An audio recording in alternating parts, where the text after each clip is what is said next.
McCarthy Auto Group is one of the largest auto groups in Kansas City, let alone the Midwest. It operates a total of 10 dealerships throughout the region. Whether you're looking for a quality used car in Blue Springs, Missouri, or a new car dealer in Overland Park, Kansas, McCarthy helps you cross each T and dot each I. And our commitment goes beyond the dealership. We continue to impact the lives of young student athletes in our area to propel them into their futures. And we are proud to partner with PrepsKC and present the McCarthy Elite Team.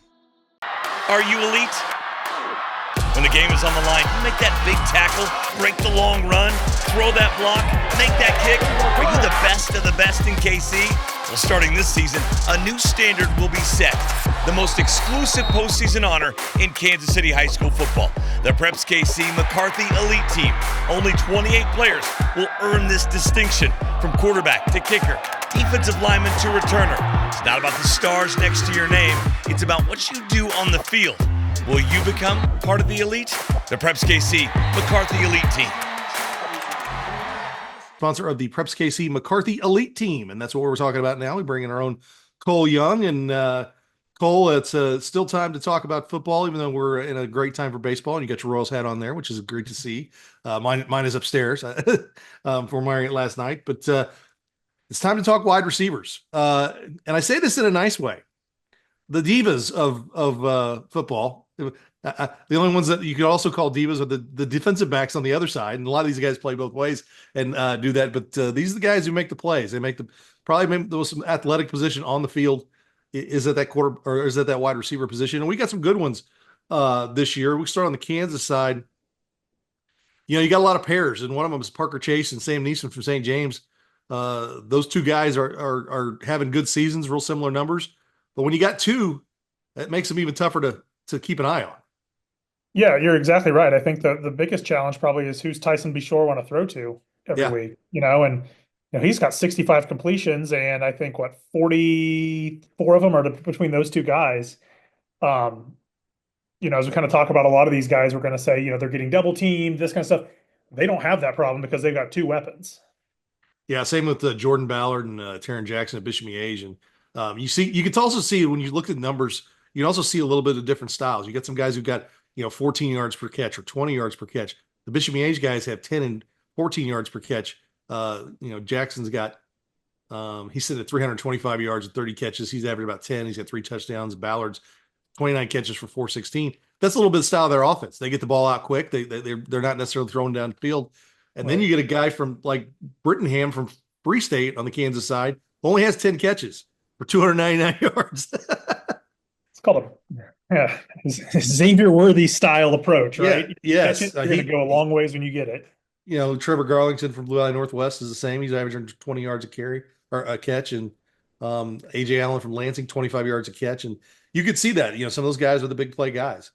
Missouri side, a guy whose name is probably wasn't known to a lot of people last year, but in the first 5 weeks of the season, Larry Porter from Raytown, 42 catches, 696 yards for 16.5 clip for 10 touchdowns, averaging almost right at 139 yards a game. Yeah, he's really kind of what makes their offense go. We talked about that with a little bit, with St. James, but he has half of their receiving receptions this year. 42 of 88, so basically half.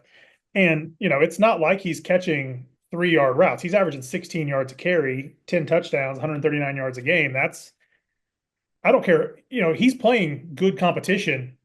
He's able to get open, which really tells you a lot about his skill level, I think. I think the biggest name is Isaiah Mosey. He had 1,000 yards last year, 13 touchdowns, biggest recruit easily, maybe of any position in the Metro. I mean, the Balboa kid, the offensive lineman of Blue Valley Northwest, or some linemen and some defensive guys that are big recruits, but he's a 4-star guy going to Nebraska. In the game against Mill Valley that I watched, they kept him pinned in for most of the game, but then he ended up with about 100 yards receiving in the second half at a big, 65-yard play on a screen pass that they got him in space, and he was able to get out there and run. He's the most dangerous, but also gets most attention as well. Yeah. He's the one guy I was going to say, when he gets the ball, you hold your breath because, any play he could go, right? He can make 2 moves and he's in the open field, and you can't ignore him on any play, I don't think. Another guy who gets all the attention too is Tommy Hutzler from St. Pius. 21 catches for 421 yards, a 20.1 average, 8 touchdowns. That's in about, especially the last 4 games, maybe 8 quarters, maybe 9 quarters. I don't know how much of the second half he's played, as they've scored 57, 59, 61, and 64 in their last 4 games. So he's putting up numbers with not as much just pure minutes on the field. Yeah, I was gonna say that's an efficient 400 or 421 yards in basically 5 games and really 2.5 games. If you well, Rockhurst played a full game, but he hasn't played a lot of full games since. He probably will this week, which will be curious to see how his numbers do against some other good receivers. Yeah, there's no doubt about that. And then you get some pairs. Going back to the pairs, like Karsten Fine and Peyton Hatfield from Lee Summit.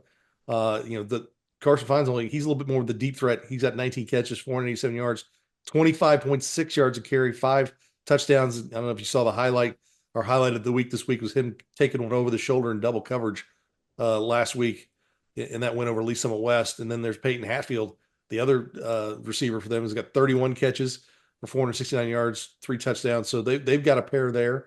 Park Hill has a pair in Gage Doral and Braylon Agee. They're real close and also Dante Dixon. They've got 3 guys who've got 300 yards, which says a lot about them. And then, your guy down in Adrian, averaging 28.4 yards a catch. Is that one of those they don't throw it off him, but when they do, he's downfield? Well, you talk about double and triple coverage. He had a couple big games, and I don't think he had a catch last week, but he had a reverse for 75-yard touchdown. So, he's a 6'4", 6'5" receiver in Class 1. He's going to get the ball. He's going to get it opened up. So then there's some guy like one guy that I think people don't understand, Trey Baskerville from Platte County. That's a guy that's getting a lot. He's on the other end of Rocco Marriott's stuff, and he's a guy that's definitely one that you got to keep an eye on. Andrew Genova from Staley. Staley did a whole lot of wins, but he's averaging 23 yards a catch for 414 yards and 5 touchdowns. So there's some teams that are don't necessarily have the wins, but they're guys who are racking up a lot of numbers. Yeah. There are, and I think about, both sides of the state line. One name I do want to come back on Kansas for real quick that is on the list that's got the genetics is Tevin Gassaway. His dad Byron was a heck of a football player at KU, and in high school he would have been at the very top of this list. Let's put it that way. So there's some genetics on some of these guys that you start to see that really jump out. Yeah, he's having a good season for them. Cameron Cruz, their quarterback. That Olathe West offense can get up and down the field and do some things. And then another guy that we had listed as a running back, but I think he's more of a receiver now as the season gone on for Washington's Cameron Fields. He's got return touchdowns, he's got rushing touchdowns, he's got receiving touchdowns. He's putting up some numbers, and I think he's primarily a receiver. They've kind of got him in that role right now. I don't know what he is.